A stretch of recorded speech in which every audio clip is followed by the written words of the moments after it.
நீங்கள் படித்தால் உங்கள் விவசாயிகளுடைய கதை. இவர்களில் ஒருவராக உங்கள் ஊரில் யாரோ ஒருவர் இருந்திருப்பார். 100 ஆண்டுகளுக்கு பிறகு இன்று விவசாயம் இல்லை. விவசாய நிலங்கள் எல்லாம் விலை போய்விட்டன, கட்டிடங்களாகிவிட்டது, வசிப்பிடமாக மாறிவிட்டது, தொழிற்சாலைகளாக மாறிவிட்டது. ஆனால் பேராசை மனிதன் மனதில் இருந்து போகவே இல்லை. நாளை காலையில் உங்களுக்கு இந்த சந்தர்ப்பம் வழங்கப்பட்டால் பகோமை போலதான் ஓடுவீர்கள். எனக்கு போதும் தானே, நான் இவ்வளவு ஓடிட்டு திரும்பி வந்து என் பிள்ளைகளுக்கு போதும் என்று நினைக்கவே மாட்டேன். அங்க ஓடனே தெரியும் நேரம் இருக்குல்ல, ஓடிடலாம்ல. நாம் உண்மையில் பகவமாகத்தான் வாழ்ந்து கொண்டிருக்கிறோம் நண்பர்களே. அந்த விவசாயி 100 ஆண்டுகளுக்கு முன்பாக இறந்துட்டான். ஆனால் அவனுடைய பேராசை கொண்ட ஆன்மா நம் எல்லோருடைய மனதிலும், நாம் எல்லோரையும் அன்றாடம் இப்படி பேராசை கொண்டவர்களாக உடல். அப்போ ஒரு கதை இலக்கியம் ஒரு மொழியில் எங்கோ எழுதப்பட்டது. எங்கோ ஒரு எழுத்தாளன் ஏதோ ஒரு சின்ன கிராமத்தில் ஒரு இளைஞன் படிக்கும்போது அவனுக்கு ஒரு வாழ்க்கையை பற்றிய பாடத்தை கற்றுக் கொடுக்கிறது என்ன என்றால், உனக்கு ஒருவேளை இந்த சந்தர்ப்பம் வழங்கப்பட்டால் உனக்கு தேவையானதுக்கு மேல ஒரு அடி கூட எடுக்காதே என்ற ஒரு உண்மையை எனக்கு கற்றுக்.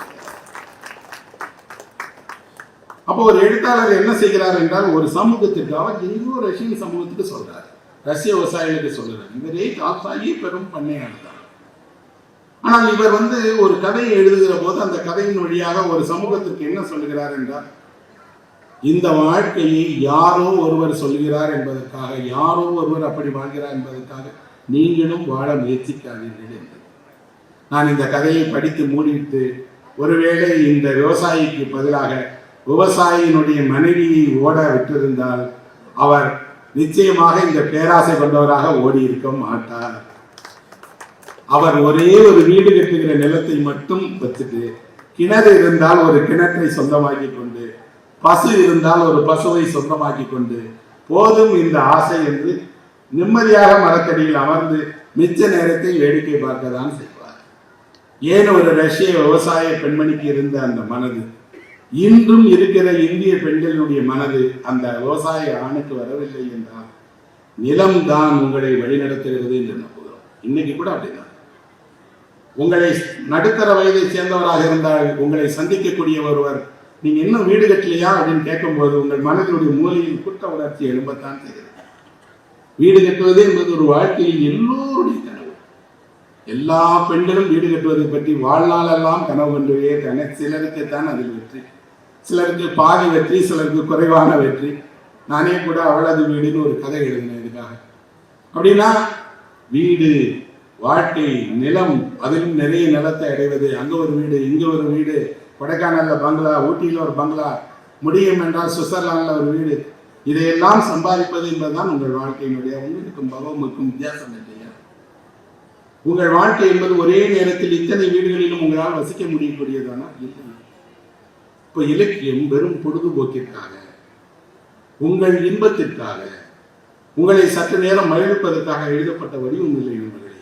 அது ஒரு உண்மையை உங்களுக்கு சொல்வதற்கு தேன் தடவி தருகிற மருந்து. அந்த மருந்தில் தேன் தடவப்பட்டிருக்கிறது என்பதற்காக உங்களுக்கு எளிதாக இருக்கிறது. தேனும் மருந்துதான், மருந்தும் மருந்துதான், இரண்டையும் ஒன்றாக கலந்து உங்கள் நாவில் அதை தடவுகிறான் படைப்பாளி. ஒரு டால்ஸ்டாய் எங்க இருந்தோ இப்படி ஒரு சின்ன ஊருக்கு எனக்கு அல்ல, உலகம் முழுக்க இந்த கதையை படிச்சிருக்கிறாங்க. நம்ம ஊர்ல எல்லாம் இந்த கதையினுடைய சின்ன வடிவம் நான் படிக்கிற நேரத்தில் எல்லாம் துணை பாடத்தில் ஒரு கதையாக இருந்தது. நிறைய பேர் படிச்சிருப்பாங்க. இந்த கதை திரைப்படமாக வந்திருக்கிறது. அப்படின்னா ஒரு படைப்பு எங்கோ தேசம் விட்டு தேசம் தாண்டி அந்த உலகத்துக்குரியது இல்லாமல் எல்லா நாடுகளுக்கும் சர்வதேசத்துக்குமானதாக மாறுகிறது என்கிற போது, புத்தகம் என்பது அந்த மொழிக்குரிய, அந்த நிலத்திற்குரிய படைப்பு மட்டுமல்ல, அந்த நிலத்தில் வளர்கிறது. நீங்கள் கடைக்கு போனால் நீங்கள் ஒரு ஆப்பிளை பார்ப்பீங்க, ஆசையாக வாங்குவீர்கள். ஆனால் காஷ்மீரினுடைய எந்த மரத்தினுடைய ஆப்பிள் என்றெல்லாம் உங்களுக்கு தெரியாது. எந்த சிறுவன் அந்த மரத்திற்கு தண்ணீர் ஊற்றினான் என்று தெரியாது. எந்த பெண் அதனில் அமர்ந்து தன்னுடைய காதலை பேசினாள் என்று தெரியாது. எல்லாவும் அந்த ஆப்பிள் பார்த்து கொண்டுதான் இருக்கும். உங்களுக்கு கடையில் இருக்கக்கூடிய ஒரு பொருள், அதுவும் கூட என்ன அப்படின்னா இனிப்பா இருக்கா புளிப்பா இருக்கா, அவ்வளவுதான். அதுக்கு விதை இருக்கிறதா என்று கூட நமக்கு கவலை இல்லை. இன்றைக்கெல்லாம் விதை என்பதே விவசாயத்தில் இல்லை. நேரடியாக வந்துச்சுன்னா பரவாயில்லன்னு இடத்துக்கு வந்துட்டோம். அப்படித்தான் ஒரு படைப்பும் பறிக்கப்பட்டு ஒரு மொழியில் தரப்படுகிறது. விளைந்த நிலம், அந்த பழத்தின் ஊடாக இருக்கக்கூடிய சூரியன், அதற்கு பின்னால் இருக்கக்கூடிய காற்று, அந்த மரம் சந்தித்த மழை எல்லாமும் அதில் இல்லை. ஆனால் அதுதான் அதனுடைய சுவையாக மாறி இருக்கிறது. ஆப்பிளுக்கு ஒரு சுவை இருக்கிறது என்றால் அது அந்த நிலத்தில் விளைகிற அங்க இருக்கிற மண்ணின், மழையின், காற்றின், சூரியனின் வெப்பத்தின் சுவைதான் அது இப்படி மாறி. நாம் படித்த நிறைய கதைகள் எங்கெங்கிருந்தோ நமக்கு சொல்லப்பட்டது.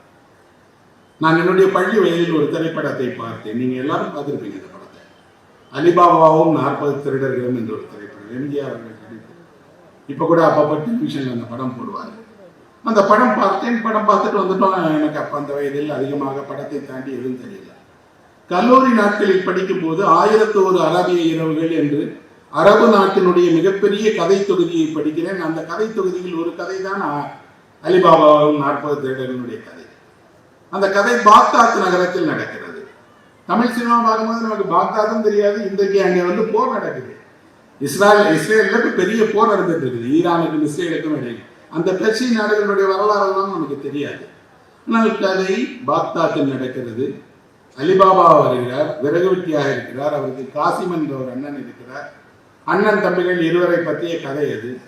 அந்த கதை 1001 இரவுகளுடைய கதை என்று தெரியாமலே நாம் எல்லாரும் பார்த்திருக்கிறோம். இந்த கதைக்கு என்ன சிறப்பு தெரியுமா? இந்த திரைப்படம் 18 முறை இந்தியாவில் வேற மொழிகளில் படமாக்கப்பட்டது. எல்லா இந்திய மொழிகளிலும் இந்த படத்தை பண்ணியிருக்காங்க. பண்ணப்பட்டதுக்கு முக்கியமான காரணம் அலிபாபாவாக இருப்பாது 40 திருடர்களாக இருக்கும்னு நான் நினைக்கிறேன். ஏன்னா இந்த போன்ற 40 திருடர்களையும் நமக்கு தெரியும், நாமே நிறைய பார்த்திருப்போம். அது போன்ற ரகசிய குகைகளும் எங்க இருக்குன்னு நமக்கு தெரியும், திறக்கத்தான் தெரியாது. அந்த கதையில் ஒரு வசதியான அண்ணன், ஏழ்மையான தம்பி. வசதியான அண்ணன் வசதியான பெண்ணை திருமணம் செய்து கொண்டு மாளிகையில் வசிக்கிறார். விறகு வெட்டியாக இருக்கக்கூடிய அலிபாபாவிற்கு கதையில் திருமணம் ஆகிவிட்டது. சினிமாவில் தான் அவர் காதலிப்பார். கதையில திருமணம் ஆயிடுச்சு, மனைவி இருக்கிறாங்க, கஷ்டப்படக்கூடிய விறகு வெட்டி. அவர் ஒரு நாள் கழுதைகளோடு விறகு வெட்டிக்கு திரும்பி வரும்போது திருடர்கள் குகைக்கு போறதை பார்க்கிறார். திருடர்கள் குகையை ஒரு ரகசிய சொல்லால் திறக்கிறார்கள். உள்ள போகிறாங்க, பொருளை வைத்துட்டு வெளியே போறதை பார்க்கிறாங்க. இன்னைக்கு நாம கம்ப்யூட்டர்ல பாஸ்வேர்டு போட்டுருக்கோம். 1000 வருஷத்துக்கு முன்னாடியே முதல்ல ஒரு பாஸ்வேர்டு போட்ட கதவையே அவர்கள் செய்துட்டாங்க. ஓபன் சிசாமி, திறந்திடு சிசிஐன்னு தமிழ்ல அதை மாத்திருக்கிறாங்க. அந்த சொல்லை சொன்னால் கதவை திறந்துடும். அதை காட்டுவார்கள் ஒரு காட்சியில். கீழே கதவை சுழட்டி திறப்பார்கள். அப்படி திறந்து மூடுகிற ரகசிய கதவின் உள்ளே சென்று தேவையான பொருட்களை எல்லாம் அலிபாபா பார்க்கிறார், எடுக்கிறார். அரபிய கதையில் அதில் ஒரு அழகான வரி இருக்கிறது. அங்கு பொன்னும் வைரமும் மலை மலையாக குவிந்து கிடந்தன. ஆனால் அலிபாபா தன் தேவைகளுக்கான அளவு மட்டும் பொன்னை எடுத்துக்கொண்டார். திருடர்களிடமிருந்து திருடும் போதும் கூட ஒரு அறத்தை கடைபிடிக்கணும் போல இருக்கு. அவளும் அள்ளிட்டு வந்துடலாம், எல்லாம் திருட்டு போறது. அவர்கள் கணக்கு பார்க்க முடியாது. ஆனால் 2 கழுதைகள் அதுல சுமக்கிற பொது அளவிற்கு தேவையான தங்கத்தை எடுத்துக்கொண்டு வீட்டுக்கு போகிறார். பொருட்களை எல்லாம் கொண்டு போகிறார். வீட்டுக்கு போன உடனே அலிபாபாவினுடைய மனைவி கேட்கக்கூடிய கேள்வி என்ன தெரியுமா? இவ்வளத்தையும் எங்க போய் கொள்ளையடிச்சுட்டு வந்த அப்படின்னு. இல்லம்மா, ஒரு குகையில் நடந்தது, எல்லாத்தையும் சொன்னாலும் நம்ப மாட்டேங்கிறாங்க. இது ஒரு குற்றம், உன்னை பிடித்து போயிடுவாங்க, ஜெயிலுக்கு போயிடுவாங்க. ஜெயிலுக்கு போயிட்டா நம்ம வாழ்க்கை அவ்வளவுதான். இந்த ஆசை வேண்டாம், இந்த பணம் வேண்டாம், எல்லாவற்றையும் திருடட்டே கொடுத்துருங்க. இல்லை இல்லை, இதை வைத்துக்கொண்டு சில நல்ல காரியங்கள் செய்யலாம் என்று நினைக்கிறேன், வைத்திருக்கிறேன். இவர்களுக்கு எவ்வளவு தங்கம் கொண்டு வந்தார்கள் என்று பிரித்து பகுத்து அறிய தெரியாது. அதனால என்ன செய்தார்களா, அந்த தங்க நாணயத்தை எடை போடுவதற்காக ஒரு தராசு வேண்டும் என்று தராசு வாங்க போனாங்களாம். அந்த காலத்தில் அப்படித்தான் இருந்தார்கள். ரூபாய் நோட்டை நிறைய பேருக்கு என்ன தெரியாம 1 கிலோ 2 கிலோ என்று ரகசியமாக இரவில் எடை பார்ப்பார்கள் என்று கிராமத்தில் சொல்லுவாங்க. அண்ணன் வீட்டில் போய் தராசு வாங்கி தராசில் தங்க காசுகளை அலிபாபா எடை பார்க்கிறார். அதெல்லாம் படத்துல வராது, கிடையாது, கதையில் இருக்கிறது. எடை பார்த்து விட்டு எவ்வளவு எடை இருக்கிறதோ அவ்வளத்தையும் பார்த்து என்ன செய்கிறார்னா எல்லாவற்றையும் மண்ணுக்கு கீழே புதைத்து விடுகிறார். நிறைய பழைய தலைமுறையில் வீட்டு பொருட்களை எல்லாம் இப்படி மண்ணுக்குள்ள புதைச்சிட்டு தாத்தாவும் மண்ணுக்குள்ளே போயிட்டாரு. அந்த பொருட்கள் எங்கே போனது என்று யாருக்கும் தெரியாது, யாருக்கும் அதிர்ஷ்டம் அடைகிறது. அவர் போன போது அந்த காசிம் என்று அழைக்கப்படக்கூடிய பணக்கார அண்ணனுடைய மனைவி ஒரு தந்திரம் செய்திருக்கிறார். இந்த தராசு தட்டில் ஒரு மெழுகை ஒட்டி இருக்கிறார். எந்த பொருளை நீங்கள் எடை போட்டாலும் அந்த மெழுகில் ஒட்டி கொள்ளும். அவள் தராசில் தங்க நாணயங்களை எடை போட்டிருக்கிறார் உங்கள் தம்பி என்ற அண்ணனிடம் சொல்லி, நீங்கள் எல்லாம் எண்ணி செலவிடுகிற ஆளாக இருக்கிறீர்கள், உங்கள் தம்பியோ தராசில் நிறுத்து பொற்காசுகளை செலவிடுகிற மனிதனாக இருக்கிறார் என்று சொன்ன உடனே அண்ணனுக்கு நம்ப முடியல. ஏன் தம்பியா? இந்த பாரு பொற்காசு, ஒரு நாணயம் ஒட்டி இருக்கிறது. உடனே அவர் சொல்றாரு, அப்படியா, என் தம்பியை நேரில் போய் கேட்கிறேன்னு கேட்கிறார். தம்பி உண்மையை சொல்கிறார். தம்பி போன அதே குகைக்கு போய் அண்ணன் குகையிலிருந்து வெளிவருகிற அந்த சொல் தெரியாமல் உள்ளேயே இறந்து போகிறார். இது அந்த கதை. இந்த கதையை நமக்கு தமிழில் வரக்கூடிய இதே திரைப்படம் போலவே தான் மூலத்திலும் எழுதப்பட்டிருக்கிறது. 1001 இரவுகள்ங்கிற இந்த கதையை உலகத்தினுடைய எல்லா மொழிகளிலும் மொழிபெயர்த்திருக்கிறார். தமிழிலும் கூட ஆலை நடராஜன் என்பவர் 1001 இரவு கதைகள் என்ற தொகுதியாக வெளியிட்டு 10 தொகுதிகளுக்கு மேலாக வெளியிட்டிருக்கிறார். ஒரே பெரிய 1001 இரவுகள் என்ற ஒரு பெயரில் பெரிய எழுத்து கதை கூட வந்திருக்கு. தமிழிலே முழுமையாக இதை வாசிக்க முடியவில்லை. இந்த கதை உண்மையில் 1001 இரவுகள் தொகுப்பில் உள்ள கதை தானா, சேர்த்துட்டாங்களா? ஏன்னா நிறைய கதைகளை ஏதேனும் ஒரு காலகட்டத்தில் ஒரு புத்தகத்தோட சேர்த்துருவாங்க. இப்ப கூட நமக்கு ஏதாவது ஒரு விஷயத்தை பிடிக்கும் என்றால் நம்ம சாக்ரட்டிஸ் கீழே எழுதிடுவோம். அவர் சொன்னாரா இல்லையோ, சாக்ரட்டிஸ் பேர்ல ஏராளமான பன்மைகள் இருக்கு. அப்படி யாரோ ஒருவர் இந்த கதையை சேர்த்து விட்டு இருக்கக்கூடும். அந்த கதையினுடைய அமைப்பில் இந்த கதை பொருந்தவில்லையே என்று தேடி பார்த்தேன். படித்தால் 18ஆம் நூற்றாண்டில் கேலண்ட் என்ற ஒரு பிரெஞ்சு மொழிபெயர்ப்பாளர் அவர்தான் இந்த கதையை 1001 இரவுகளில் சேர்த்திருக்கிறார். ஒரு சிரியாவில் இருந்து வந்த ஒரு கதை சொல்லி இந்த கதையை சொன்ன உடனே நல்ல கதையா இருக்கு, இந்த பெட்டிக்குள்ளேயே போட்டுருவோம் என்று 1001 கதைகளுக்குள்ள அடியே போட்டுட்டார். எங்கோ ஒரு பிரெஞ்சு மொழிபெயர்ப்பில் வந்த கதை நாம பார்க்கிற நம்ம ஊர் தியேட்டர்ல, ஒரு டூரிங் தியேட்டர்ல மாலை நேரம் பார்க்கிற எம்ஜிஆர் படம் வரைக்கும் வந்துருச்சு. அப்படின்னா அந்த புத்தகம் எத்தனை நாடுகளை, எவ்வளவு கதைகளை, எவ்வளவு கடந்து வந்தது. இந்த கதையில் எனக்கு பிடித்தமானது என்னன்னா, அந்த வரக்கூடிய திருடர்கள் எண்ணெய் வாங்குபவர்களாக வருவார்கள், எண்ணெய் பீப்பாய்களோடு எண்ணெய் விற்கக்கூடியவர்களாக வருவார்கள். இன்றைக்கும் திருடர்கள் எண்ணெய் திருடுவர்களாகத்தான் வருகிறார்கள். எண்ணெய் திருடுவதுதான் அவருடைய நோக்கம். அவர்கள் எந்த தேசத்திலிருந்து வருகிறார்கள் என்று நான் சொல்ல தேவையில்லை, உங்களுக்கே தெரியும். ஆனால் எண்ணெய் பீப்பாக்களோடு தான் அந்த திருடன் வருவான். எண்ணெய் பீப்பாக்களை எல்லாம் மார்ஜியானா மலை பாறையிலிருந்து உருட்டி விடுகிற அந்த படத்தினுடைய காட்சி கூட இருக்கிறது. இப்போ ஒரு கதை, நமக்கு தெரிந்த கதை, நாம் பார்த்த கதை. அநேகமாக எல்லோருக்கும் அலிபாபா என்றாலே அந்த படம் தெரியும், கதை தெரியும். குழந்தைகள் கூட அதை காமிக்ஸா படிச்சிருக்காங்க. ஆனால் எங்கேயோ ஒரு 1001 இரவுகள் கதையிலிருந்து தொடங்கி உலகம் முழுவதும் சென்று அங்கங்கே இருந்து மாறி மாறி மாறி ஒரு தமிழுக்கு வந்து, தமிழில் திரைப்படமாக இருக்கு, தெலுங்குல, இந்தியில, உருதுல எல்லா மொழிகளுக்கும் வந்திருக்கிறது என்றால் ஒரு படைப்பு. அந்த மொழிக்கு உரியது மட்டுமல்ல. ஒரு சிறிய கதை சொல்லியால் இந்த கதை சொல்லப்பட்டது என்று கேலண்ட் எழுதினாலும் கூட அந்த கதை 1001 இரவுகளில் சேருகிறது, உலகம் முழுக்க பயணம் செய்கிறது. அப்படின்னா ஒரு புத்தகம் இப்படித்தான் ஒரு நாட்டிலிருந்து இன்னொரு நாட்டிற்கு எதன் வடிவாகவோ வழியாகி பயணம் செய்து வேறு வேறு மனதை, வேறு வேறு மக்களை, வேறு வேறு தலைமுறைக்கு போய்கிட்டே இருக்கு.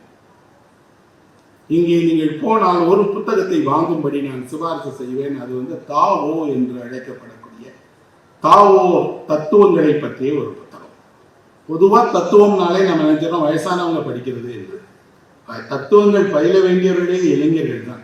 இளைஞர்கள் தத்துவம் படிக்காமல் உங்களுக்கு வாழ்க்கையே கிடையாது. நீங்கள் வாழ்வினுடைய அடிப்படைகளை புரிந்து கொள்ள வேண்டும் என்றால் நீங்கள் உங்களுடைய துவக்க வயதிலேயே தத்துவங்களை பயில வேண்டும். அதில் இந்த தாவோ என்ற புத்தகத்தை சி மணி என்ற ஒரு கவிஞர் மொழிபெயர்ப்பு செய்திருக்கிறார். கிரியா பதிப்பகம் வெளியிட்டிருக்கிறார். சின்ன நூல் தான், 81 பாடல்கள் கொண்ட ஒரு புத்தகம் தான். ஆனால் அதை மொழிபெயர்ப்பதற்கு பல ஆண்டுகள் அவர் செலவிட்டிருக்கிறார். அவ்வளவு எளிதாக மொழிபெயர்க்க முடியாத ஒரு புத்தகம் அது. அது ஒரு ஞானத்தினுடைய பொக்கிஷம். தாவோ என்பது சீனர்களை பொறுத்த மட்டில் அவர்களுடைய ஞான நூல். 6ஆம் நூற்றாண்டில் எழுதப்பட்ட லாவோட்ஸை எழுதிய ஒரு ஞான நூல் அது. அப்படிப்பட்ட ஒரு 6ஆம் நூற்றாண்டில் ஒரு ஞான நூல் தமிழ்ல எளிதாக வாசிப்பதற்கு கையடக்கமான சின்ன புத்தகமாக இருக்கிறது. நிறைய மொழிபெயர்ப்புகள் இருக்கிறது. ஆனால் சீமணி மொழிபெயர்ப்பு ஏன் சிறப்பு என்று சொல்லுவேன் என்றால், அந்த ஞானத்தை தமிழில் தருவதற்கு தமிழுக்கேற்ற ஞான மொழியோடு அவர் தந்திருக்கிறார். அதில் இருக்கக்கூடிய தமிழ் சொற்களை மட்டும் நீங்கள் பட்டியலிட்டு பார்த்தால் தெரியும் எவ்வளவு நேர்த்தியாக சீமணி மொழிபெயர்த்திருக்கிறார் என்று தெரியும். ஒன்றை அதிலிருந்து உதாரணம் சொல்கிறேன். ஒரு குயவன் பானை செய்யும் போது அது அழகாக இருக்க வேண்டும் என்று மிக கச்சிதமாக பானையை செய்கிறான், விளிம்பு வைக்கிறான். ஆனால் பானையினுடைய பயன்பாடு என்பது அதன் வெற்றிடத்தில் தான் இருக்கிறது. பானை என்பது ஒரு பயனும் கிடையாது, வெற்றிடம்தான் பயன்பட போகிறது. வெற்றிடத்தை அப்படியே பயன்படுத்த முடியாது என்பதற்காக பானையாக பாத்திரமாக மாற்றிடலாம். இன்னும் கொஞ்சம் சிறப்பாக சொன்னால் உங்கள் வீடே ஒரு வெற்றிடம் தான். நீங்கள் வெற்றிடத்தில் தான் வசிக்கிறீர்கள், வெற்றிடத்தில் தான் உறங்குகிறீர்கள், வெற்றிடத்திற்கு பாதுகாப்பு சுவர்கள் தான் உண்டு. படித்த மறுநிமிடம் என் மூளையில், என் மனதில் ஒரு பெரிய வெளிச்சம் வந்தது. என்ன என்றால், வெற்றிடத்தை கையாளுவதுதான் கடினம். வெற்றிடத்தை நீங்கள் அப்படியே செய்ய முடியாது. நீங்கள் எப்போதாவது சும்மா நீங்கள் சாதாரணமாக இருக்கும்போது உங்கள் பேண்ட் பாக்கெட்டுக்குள்ள கை விடுங்க, உள்ள ஒன்றுமே இல்லை, ஆனால் நீங்கள் ஒரு சந்தோஷத்தை அடைந்தீர்கள். எப்போதெல்லாம் வெறுமையை நீங்கள் தொடுகிறீர்களோ, வெற்றிடத்தை தொடுகிறீர்களோ, அப்போதெல்லாம் உங்கள் மனம் சந்தோஷத்தை அடையும். நம்ம அதை அச்சம் தரக்கூடிய ஒன்று இல்லை. வெற்றிடம் என்று சொன்னோடனே நமக்கு ஒரு அச்சம் வருது. அச்சம் இல்லை என்பது இதை ஒரு கலை வடிவமாக மாற்றி தருகிறது. அந்த கலை வடிவமாக மாறும்போது பானையாக உருப்படுகிறது. இவன் தான் அந்த பானையினுடைய வடிவத்தை செய்கிறான். கச்சிதமாக இருக்கும். அது பயன்பாட்டுக்குரிய வடிவம் என்றாலும் ஒரு கலை பொருளை போல நேர்த்தியாக செய்யப்பட்ட வடிவம் அது. ஆனால் பயன்பாடு பானையினுடைய இந்த வனப்பில் இல்லை, வடிவத்தில் இல்லை, வெற்றிடத்தில் இருக்கிறது. 6ஆம் நூற்றாண்டிலேயே ஒரு ஞானி சீனாவில் இப்படி எளிய மக்களுக்கு உபதேசம் செய்திருக்கிறார். இது மன்னர்களுக்கு அளிக்கப்பட்ட உபதேசம் அல்ல, எளிய மக்களுக்கு அளிக்கப்பட்ட உபதேசம். அவர் எல்லா பாடலுமே எளிமையான சிறு சிறு கன்னிகள். நமக்கு ஊர்ல இப்படி நம்மகிட்டே அந்த மரபு இருக்கு. இந்த மாதிரியான கன்னிகளின் வழியாக ஞானத்தை சொல்லுவோம். அதில் அவர் இன்னொரு உதாரணத்தை சொல்லுகிறார். என்ன அப்படின்னா, மனிதன் விரைப்பாக இருக்கிறான், விரைப்பாக நடந்து கொள்கிறான். விரைப்பாக இருக்கிற பொருட்கள் நீடித்து இருக்காது. லகுவாக இருக்கக்கூடிய பொருட்கள் நீடித்து இருக்கும். தண்ணீர் லகுவாக இருக்கிறது, தண்ணீர் ஈரத்தோடு இருக்கிறது, தண்ணீர் மிருதுவாக இருக்கிறது, நீண்ட நாள் இருக்கிறது. அப்படின்னா மனிதன் உயிரோடு இருக்கும் வரை இருக்கக்கூடிய விரைப்பை விட அவன் இறந்த பிறகு அவன் உடலில் இருக்கக்கூடிய விரைப்பை நீங்கள் தாங்க முடியாது. அப்போ வாழ்க்கையிலேயே எதற்காக நீங்கள் இவ்வளவு இலகுவாக இருக்க வேண்டிய நீங்கள் இவ்வளவு விரைப்பாக நடந்து கொள்கிறீர்கள்? உங்கள் அதிகாரம், உங்கள் படிப்பு, உங்கள் செல்வம், உங்களிடம் இருக்கக்கூடிய உங்களை பற்றி இருக்கக்கூடிய பெரிய கர்வம் எல்லாம் உங்களை விரைப்பாக மாற்றுகிறது. நான் பெரிய ஆள், அவன் சொன்னாள். அப்படியல்ல, விரைப்பான பொருட்கள் நீடிக்காது. அப்போ ஒரு ஞான மொழி சீனா முழுவதும் வந்து, சீனாவிலிருந்து ஜப்பானுக்கு போய் யூரோப்பாவுக்கு வந்து எத்தனை மொழிபெயர்ப்புகள் இருக்கிறது. தமிழில் ஒரு நல்ல மொழிபெயர்ப்பு கிடைக்கிறது என்றால் அந்த மொழிபெயர்ப்பை நீங்கள் வாங்கி படிப்பதோடு கொஞ்சம் கொஞ்சமாக நீங்கள் அதை உணரத் தொடங்குகிறீர்கள் என்றால் என்ன நடக்கும்? உங்கள் வாழ்க்கையில் ஒரு மாற்றம் உண்டாகும். நீங்கள் எதை துயரென நினைக்கிறீர்களோ அது துயரில்லை என்று உணர்கிறீர்கள். எந்த மகிழ்ச்சி பறிபோய்விட்டது என்று நினைப்பீர்களோ அந்த மகிழ்ச்சி உங்களிடம்தான் இருக்கிறது என்பதை நீங்கள் உணர்கிறீர்கள். ஒரு சமநிலையை உருவாக்குவதுதான் அந்த தாவோவினுடைய அடிப்படை. அது உங்கள் வாழ்க்கையை சமமாக பார்க்க செய்கிறது, சமமாக உணர்ச்சிகளை கையாள செய்கிறது, சமமாக இந்த வாழ்வை மதிப்பிட செய்கிறது என்றால் அது ஒரு ஞானம். அந்த ஞானம் தமிழுக்கு வந்திருக்கிறது. அப்ப எந்த மொழி யார் சொன்னது எல்லாம் கடந்து நம்மிடம் அந்த புத்தகம் வந்து சென்றது. காஃப்கா என்ற ஒரு எழுத்தாளர், நவீன இலக்கியத்தில் அவரை ஒரு பெரிய மேதையாக கொண்டாடுகிறார்கள். தமிழில் அவருடைய நிறைய புத்தகங்கள் வந்தது. அவருடைய ஒரு கதையை சொல்லி நேரம் கருதி என் உரையை முடிக்கிறேன்.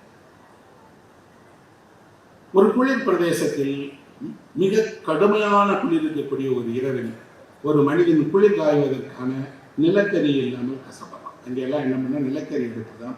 நிலக்கரியை வாங்கிட்டு வந்து அந்த அடுப்பில் போட்டிங்கன்னா கொஞ்சம் வெப்பம் இருக்கும், வீடெல்லாம் கதகதப்பாக இருக்கும். இவன் ஒரு ஏழை, இவனிடம் நிலக்கரி வாங்க காசு இல்லை. இருந்த நிலக்கரி துண்டுகளை எல்லாம் போட்டு கூட அவன் குளிர் காய்ஞ்சிட்டான். இப்போ எதுவுமே இல்லை. ஒரு இரும்பு வாளியை எடுத்துக்கொண்டு நிலக்கரி விற்பவனுடைய வீட்டுக்கு போய், எனக்கு கொஞ்சம் நிலக்கரி கடனாக கொடுங்கள், குளிர் தாங்க முடியல, இதே குளிரில் இரவெல்லாம் இருந்தால் இறந்துடுவேன்னு கேட்கறதுக்காக அவன் வீட்டுக்கு போகிறான். அந்த நிலக்கரி வியாபாரியோ பேராசை பிடித்தவன்.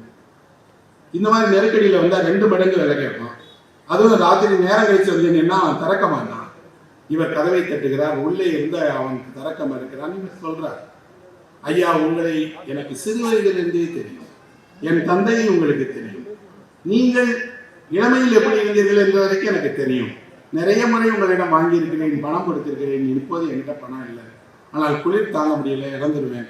எனக்கு கடன் கொடுங்கள், ஒரே ஒரு இந்த இரும்பு வாளினாலே நிலக்கரி கொடுங்கள்ங்கிறார். இந்த ஆளுக்கு தன்னை சொன்னது, தான் சிறுவயதை சொன்னது, இவங்க அப்பாவை சொன்னதுன்னே கொடுத்துடலாமோன்னு லேசாக ஒரு ஆசை உண்டாகிறது. உள்ளிருந்து அவர் மனைவி சொல்கிறார், நீ ஒரு பைத்தியக்காரன், ஒருவனை எளிதாக ஏமாற்ற வேண்டும் என்றால் அவன் கடந்த காலத்தை சொல்லணும், அதிலும் குறிப்பாக அவன் இல்லாமல் இருந்த நாட்களை சொன்னால் அவன் மனம் இது கொடுத்துருவான். நீ இப்போ வசதியான ஆளியா, நீ ஏன் கொடுக்கணும்? வர்ற போறவனுக்கெல்லாம் நிலக்கரி இப்படி கொடுக்கறதுக்காக நாம வியாபாரம் பண்றோம்.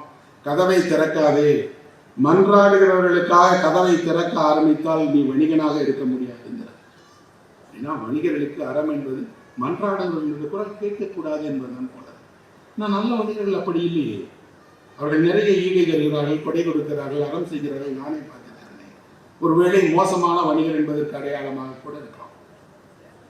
இவன் கதவை திறக்கல, அவன் தட்டி தட்டி தட்டி குளிரில் ஓய்ந்து கடைசியில் என்ன செய்யன்னு தெரியும்போது, என்கிட்ட பணம் இல்லை, அதனால எனக்கு நிலக்கரி கிடைக்காது என்றால் இந்த உலகம் எவ்வளவு குரூரமானது என்று கேட்கிறான். ஒரு மனிதனை அவனுக்கு பணம் இல்லை என்பதற்காக சாக விடும் என்றால் இந்த உலகம் உண்மையில் அன்புமயமானது. நாம் இவ்வளவு சொல்லுகிறோமே, இவ்வளவு தேவாலயங்கள் இருக்கிறது, இவ்வளவு வழிபாடுகள், இவ்வளவு அன்பை பற்றி பிரச்சாரம் பண்ணிட்டுமே, நன்றாக தெரிகிறது குளிரில் ஒரு மனிதன் இறந்து விடுவான் என்றால் இன்னொரு மனிதன் சாகட்டும் என்று கைவிடுவான் என்றால் இந்த வாழ்க்கை எனக்கு தேவைதானா என்று நினைக்கிறான். இரும்பு வாளியோடு நடந்து கொண்டிருந்தவன் இரும்பு வாளியோடு பறந்து வானில் மறைந்து விட்டான் அப்படின்னு கதை முடிஞ்சது. இரும்பு வாளியோடு அவன் பறந்து மறைந்து விட்டான் என்பதே நமக்கு ஆச்சரியமாக, அது எப்படிங்க மறப்பான்? பறந்துவான். அவன் மறக்கவில்லை. அவன் இந்த உலகம் வேண்டாம் என்று இன்னொரு உலகத்தை நோக்கி போயிட்டான். நடந்து போயிருக்கலாம், வீட்டுக்கு போயிருக்கலாம், வழியில செத்துக்கலாம், என்னவா நடந்திருக்கலாம். ஆனால் எழுத்தாளன் ஒரு மாயத்தை உருவாக்குகிறான். என்ன என்றால், நீங்கள் எப்போது ஒரு மனிதனை கைவிடுகிறீர்களோ அப்போது அவன் பறப்பவனாக மாறிவிடுவான், அவன் அதிசயங்கள் கொண்டவனாக மாறிவிடுவான். அவன் இரும்பு வாடியோடு பறந்து போவதை யாரும் பார்க்கவில்லை. அதுதான் இல்லாதவர்களுடைய துயரம் என்பது. அவர்களுடைய எந்த அதிசயமும் உலகத்தின் கண்களுக்கு பொருட்டே இல்லை. இதுவும் 100 ஆண்டுகளுக்கு முன்பாக காப்கா எழுதிய ஒரு கதை தான். ஆனால் அந்த கதை இன்றைக்கும் எங்கோ ஒரு மூலையில் ஒரு வெளிச்சம் போல நமக்கு பொருந்துகிறது. என்ன அப்படின்னா, என்றாவது இல்லாதவர்கள் உங்கள் கதவை தட்டி இப்படி ஒரு நெருக்கடியின் போது உதவி கேட்பார்கள் என்றால் ஒருபோதும் நீங்கள் கைவிட்டு விடாதீர்கள். உங்களிடமிருந்து எதையேனும் கொடுங்கள். ஒரு வாழை நிறைய இல்லையா, ஒரு துண்டு நிலக்கரியாவது கொடுங்கள். இல்லாவிட்டால் திறந்து அந்த மனிதனோடு கொஞ்சம் உரையாடுங்கள்.